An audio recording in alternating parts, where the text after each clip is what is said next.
So guys, কেমন আছো? আশা করছি ভালো আছো। আর আমি অনেক দিন থেকে ভিডিও করি না, তবু আজকে ক্যামেরাটা অন করলাম যে এটা দেখানোর জন্য। আজকে খেজুর খাচ্ছিলাম, আর খেজুর খেতে খেতে খেজুরের মধ্যে পোকার ডিম হয়েছে। তোমরা দেখতে বুঝতে পারছো কিনা বুঝতে জানি না, আমি এখনই আরও ভালো করে দেখাচ্ছি।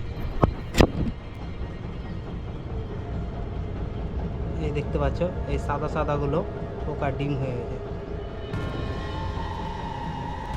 আর এটা কোন খেজুর ছিল জানো?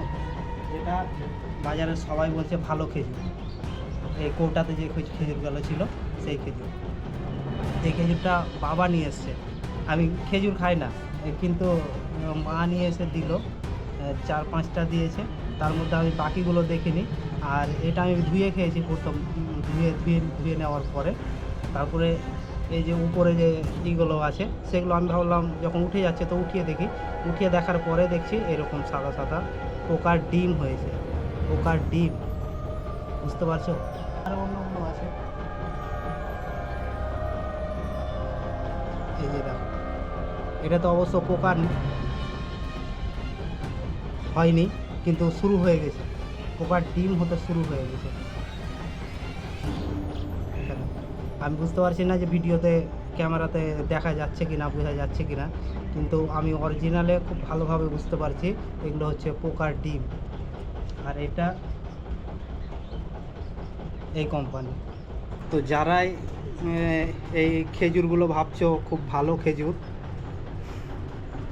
খুব সাবধানে। প্যাকেটের মধ্যে যে খেজুরগুলো থাকে বাজারে, সবাই সেই খেজুর থেকে এই খেজুরটাকে বেশি ভালো বলে। তবুও প্যাকেটের মধ্যে যে খেজুর, নরম খেজুরটা থাকে, উপরের পর্দাটা ভাঙা থাকে, তো খুব ভালোভাবে বুঝতে পারি যে সেটা কতটা ভালো আর কতটা খারাপ। সেটাও খারাপ, আমি সেটাও ভালো বলছি না, কারণ আমি দেখেছি নিজে যে ওই খেজুরটায় উপরে অনেক কালো কালো ধুলো মাটি থাকে, আমি দেখেছি। তবুও সেইগুলো যদি ধুয়ে খাওয়া যায় খারাপ না, কিন্তু এই খেজুরটা সবাই ভালো বলে। দেখতে পাচ্ছ দাম কতটা লিখেছে এখানে, এমআরপি লিখেছে 252 টাকা।